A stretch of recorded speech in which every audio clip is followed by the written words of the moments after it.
नमस्कार दोस्तों, स्वागत है आप सभी का ऑनलाइन एडा फर्स्ट यूट्यूब चैनल पर। इस वीडियो में हम बात करने वाले हैं टीजीटी पीजीटी 2022 की परीक्षा के बारे में। टीजीटी पीजीटी 2022 की परीक्षा के बारे में अध्यक्ष के माध्यम से बयान को लेकर, साथ ही अगर बात की जाए 4000 पदों पर शिक्षक भर्ती, इसके अलावा एडेड जूनियर शिक्षक भर्ती के बारे में जो मीटिंग थी वो खत्म हो गई है, क्या आदेश जारी किए गए उसके बारे में जानकारी दी जाएगी। साथ ही 69,000 प्राथमिक शिक्षक भर्ती के बारे में छात्रों की जीत और इसके अलावा आगे की प्रक्रिया के बारे में। तो चलिए दोस्तों, वीडियो शुरू करते हैं। वीडियो को लाइक कर दें, साथ ही शेयर कर दें और चैनल को सब्सक्राइब कर लें, जिससे कि जानकारी आप सभी को ऑनलाइन एडा फर्स्ट चैनल के माध्यम से मिलती रहे। ज़्यादा जानकारी के लिए आप सभी हमारे परीक्षा सिटी यूट्यूब चैनल, जो कि हमारा दूसरा ऑफिशियल यूट्यूब चैनल है, उसको आप लोग सब्सक्राइब कर सकते हैं। वहाँ पे आपको बहुत सारी जानकारी दी जाती है। लिंक आपको वीडियो की डिस्क्रिप्शन या फिर कमेंट बॉक्स में मिल जाएगा। बात कर लेते हैं सबसे पहली अपडेट के बारे में, टीजीटी पीजीटी को लेकर। टीजीटी पीजीटी भर्ती के बारे में बहुत सारी जानकारी आप सभी को देखने के लिए मिल रही है। पहली जानकारी तो आपके सामने निकल कर आ रही है कि टीजीटी पीजीटी की जो एग्ज़ाम है वो आपको नए आयोग से देखने के लिए मिल सकती है। ठीक है। दूसरी जानकारी आप सभी के सामने परीक्षा की तारीखों के बारे में है। आए दिन कोई ना कोई नई तारीखें आप सभी के सामने निकल कर आती हैं। लेकिन अगर बात की जाए टीजीटी पीजीटी परीक्षा को लेकर अध्यक्ष क्या कहते हैं, ये काफ़ी ज़्यादा महत्वपूर्ण है, क्योंकि परीक्षा करवाने का जो काम है वो चयन बोर्ड का है जब तक नया आयोग नहीं बन जाता। लेकिन अगर नया आयोग बन जाएगा तो उसके बाद में उनका काम खत्म हो जाएगा। लेकिन अभी तक आयोग नहीं बना है, तो ऐसे में चयन बोर्ड की जो चेयरमैन है वो काफ़ी ज़्यादा महत्वपूर्ण रोल अदा करते हैं टीजीटी पीजीटी 2022 की भर्ती के अंदर। जैसा कि दोस्तों आप सभी ने देखा होगा, टीजीटी पीजीटी भर्ती की एग्जाम डेट के बारे में एक नोटिस आपको देखने के लिए मिल रहा था। हालांकि नोटिस को देखकर आप एक सेकंड में अंदाज़ा लगा सकते हैं पूरे तरीके से फेक है, उसमें कोई सच्चाई नहीं है, क्योंकि नोटिफिकेशन जिस तरीके से बनाया गया वो पूरे तरीके से अनपढ़ बताता है अपने आप को। लेकिन फिर भी हम इस मुद्दे को ध्यान में रखते हुए आप सभी को बता रहे हैं, ये नोटिफिकेशन फेक है, इसमें बिल्कुल भी सच्चाई नहीं थी। लेकिन इस नोटिफिकेशन के अंदर एक तारीखें देखने के लिए मिल रही थी, जिसमें बताया जा रहा था कि टीजीटी की जो परीक्षा होगी वो 18-19 को देखने के लिए मिलेगी और पीजीटी की जो परीक्षा होगी 25 और 26 2023 को देखने के लिए मिलने वाली है। ऐसा निर्णय लिया गया है। इसके बारे में और भी बहुत सारी जानकारी नीचे लिखी हुई है। तो ये तो मैंने आप सभी को दोपहर को ही बता दिया था कि पूरे तरीके से फेक है, इस पर आपको विश्वास नहीं करना है, क्योंकि अगर कोई भी ऑफिशियल नोटिफिकेशन जारी किया जाएगा टीजीटी पीजीटी के बारे में तो वो चयन बोर्ड की ऑफिशियल वेबसाइट के माध्यम से देखने के लिए मिलेगा। इसी के संबंध में अध्यक्ष के माध्यम से जानकारी लेने का प्रयास हुआ। कई अभ्यर्थियों के माध्यम से फोनिक वार्ता करते हुए जानने का प्रयास किया गया कि टीजीटी पीजीटी परीक्षा के बारे में जो तारीखें सोशल मीडिया पर देखने के लिए मिल रही हैं उनकी क्या सच्चाई है। तो चेयरमैन के माध्यम से बिल्कुल स्पष्ट शब्दों में जानकारी दी गई। उनका कहना है कि अगर कोई हमारे पास टीजीटी पीजीटी की जानकारी लेने भी आता है तो हम उनको सिर्फ एक ही जानकारी देते हैं कि टीजीटी पीजीटी का जो मामला है पूरे तरीके से ठंडे बस्ते में पड़ा हुआ है, मतलब पूरे तरीके से बंद कर दिया गया है जब तक नए सदस्य नहीं आ जाते हैं। क्योंकि बिना सदस्य के टीजीटी पीजीटी भर्ती को आगे बढ़ाने का जो काम है वो चयन बोर्ड नहीं कर सकता है, जिसके चलते टीजीटी पीजीटी की परीक्षा की तारीखों के बारे में अभी किसी प्रकार का कोई भी विचार नहीं किया जा रहा है। पहले यहाँ पे फरवरी को लेकर आप सभी को मैंने बताया भी था कि यहाँ पे विचार देखने के लिए मिल रहा था कि परीक्षा फरवरी में करवा सकते हैं, लेकिन ये तभी होगा जब नवंबर के अंदर चयन बोर्ड के अंदर सदस्य आ जाएंगे। लेकिन सदस्य कब तक देखने के लिए मिलेंगे इसके बारे में चयन बोर्ड के चेयरमैन भी कुछ बोलने के लिए तैयार नहीं है, क्योंकि उनका भी रिटायरमेंट अगले महीने मतलब अगले साल अप्रैल में आप सभी को देखने के लिए मिलेगा। तो ऐसे में वो भी अपना समय पूरा कर रहे हैं। ऐसे में अगर बात की जाए टीजीटी पीजीटी परीक्षा को लेकर वायरल नोटिस के बारे में, वो तो पूरे तरीके से फर्जी है। लेकिन जो चेयरमैन के माध्यम से जानकारी दी जाए चयन बोर्ड के, उनका कहना है कि टीजीटी पीजीटी परीक्षा की तारीखों के लिए अभी हमारे पास कोई भी रोड मैप नहीं है और ना ही हमने किसी प्रकार की तारीखें तैयार की हैं, और जब तक सदस्य नहीं आ जाते हम किसी भी तारीखों का ऐलान नहीं करने वाले हैं, क्योंकि जब तक सदस्य आएंगे फिर प्रोसेस शुरू होगा। प्रोसेस शुरू होने के बाद ही टीजीटी पीजीटी परीक्षा देखने के लिए मिलेगी। लेकिन इसी बीच आप सभी को देखने के लिए मिल रहा है नया आयोग। अगर नया आयोग बनता है तो फिर टीजीटी पीजीटी का मामला थोड़ा सा और डिले हो सकता है। फिलहाल ये बात हो जाती है टीजीटी पीजीटी परीक्षा के बारे में। वायरल नोटिफिकेशन पूरे तरीके से फेक है। अब ये परीक्षा फरवरी में भी होने की संभावना धीरे धीरे कम होती जा रही है, क्योंकि ना तो सदस्य आ रहे हैं और ना ही सरकार के माध्यम से कोई बयान जारी किया जा रहा है।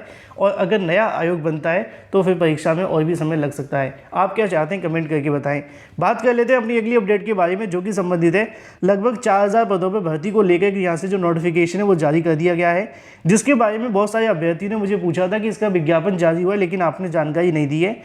आप सभी को जानकारी मिली भी होगी कई जगहों से। यहाँ पे लिखा हुआ है कि केंद्रीय विद्यालयों से अगर बात की जाए 4014 पदों पर टीचर भर्ती को लेकर जो नोटिफिकेशन है वो जारी किया गया है, जिसमें लिखा है कि आप सभी के सामने पद इतने होंगे। टीजीटी के पद 2154 हैं, पीजीटी के 1200 पद हैं, प्रिंसिपल के 278 हैं, हेड मास्टर के 237 पद हैं। इसके अलावा 22 प्रिंसिपल के जो पद हैं वो 116 होंगे। फाइनेंस ऑफिसर के जो पद हैं वो 7 देखने के लिए मिलती हैं। यहाँ पे ये भी लिखा हुआ है कि फॉर्म भरने की जो अंतिम तारीख देखने के लिए मिलती है वो 16 नवंबर देखने के लिए मिलती है, और आपके जो आवेदन क्रिएट करने की तारीख है वो 9 नवंबर 2022 देखने के लिए मिलती है। ये मामला क्या है वो आप सभी के सामने ग्रेजुएशन के बारे में लिखा है कि कौन कौन अभ्यर्थी इसके लिए आवेदन करेंगे, लेकिन यहाँ पे पूरी जानकारी इस नोटिफिकेशन के अंदर नहीं दी है, जिससे अभ्यर्थी परेशान है। यहाँ पे आप सभी के सामने लिखा है कि क्वालिफिकेशन जो है टीजीटी ग्रेजुएट बीएड वाले आवेदन कर सकते हैं, पीजीटी मास्टर वाले आवेदन कर सकते हैं, लेकिन इसमें ये नहीं बताया है कि इसमें जो आवेदन करेंगे वो सिर्फ डिपार्टमेंटल वाले आवेदन करेंगे। मतलब जो पहले से केंद्रीय विद्यालय संगठन के अंदर रहते हैं या वहाँ पे पढ़ाते हैं प्राइमरी विद्यालयों के अंदर, सिर्फ उन्हीं को इसमें आवेदन करने का मौका मिलेगा। इसमें पूरी जानकारी नहीं दी गई है, जिसके चलते बहुत सारे अभ्यर्थी कंफ्यूज हो रहे थे और पूछ रहे थे कि सर यहाँ पे कब से इसके आवेदन देखने के लिए मिलेंगे। तो इसके जो आवेदन होंगे वो सिंपल बीएड और बीटीसी वाले अभ्यर्थी नहीं कर सकते हैं। इसमें आवेदन करने के लिए जो पीआरटी में पहले से केंद्रीय विद्यालय संगठन के अंदर शिक्षक हैं उन्हीं को आवेदन करने का मौका मिलेगा। बीएड बीटीसी के लिए अलग से वैकेंसी निकाली जाएगी केंद्रीय विद्यालय संगठन की ओर से।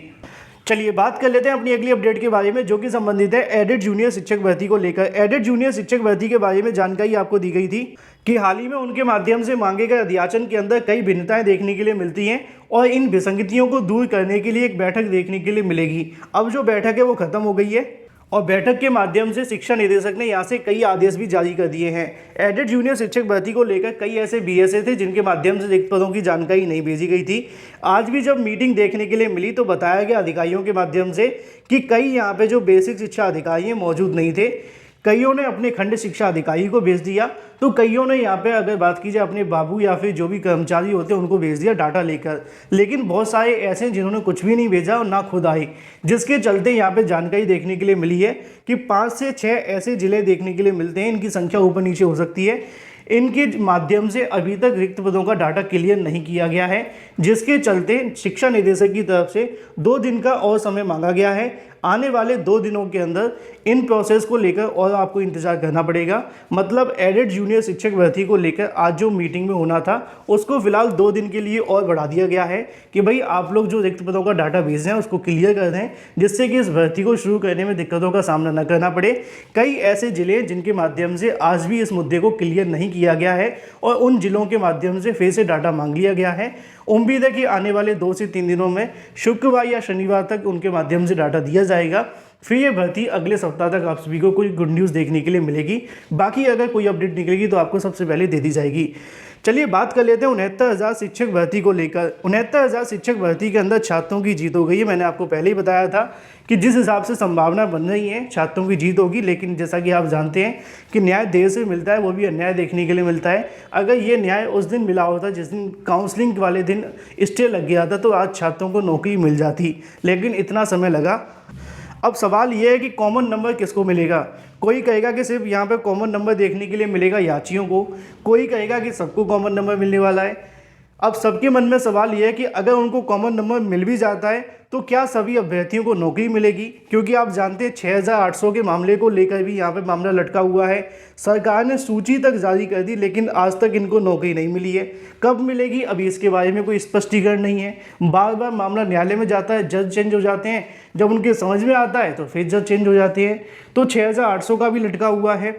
अब वहीं दूसरी तरफ आंसर की का मामला भी है। डबल बेंच के जजें आरक्षण पे कहते हैं कि सीटें नहीं बढ़ाई जा सकती हैं। अब सरकार सीटें बढ़ाएगी, क्या करेगी, देखना दिलचस्प होगा। लेकिन कॉमन नंबर को लेकर सुप्रीम कोर्ट के माध्यम से आदेश दे दिया गया है। अभी सुप्रीम कोर्ट का ऑर्डर जारी नहीं हुआ है तो उसमें ये पता नहीं चला है कि सभी को कॉमन मिलेगा कि याचियों को मिलेगा। इसके बारे में आपको 1-2 दिन इंतजार करना पड़ेगा।